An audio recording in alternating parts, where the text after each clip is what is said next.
مرحله آخر رو براتون آوردیم. لامارزاکو KB90 مدل سال 2022.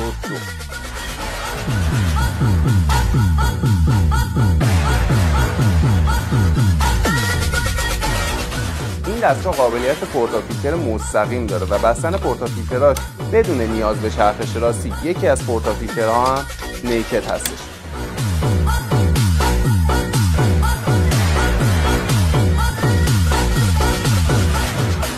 این دستگاه قابلیت اوتوپرش هم داره که هر بار پورتافیلتر رو باز می‌کنی خودش رو شستشو میده. میکرو بویلرهای هر هد ورودی 1.3 لیتره و بویلر اصلی بخار هم 7 لیتر. قیمتش هم که مثل همیشه تو کفشه.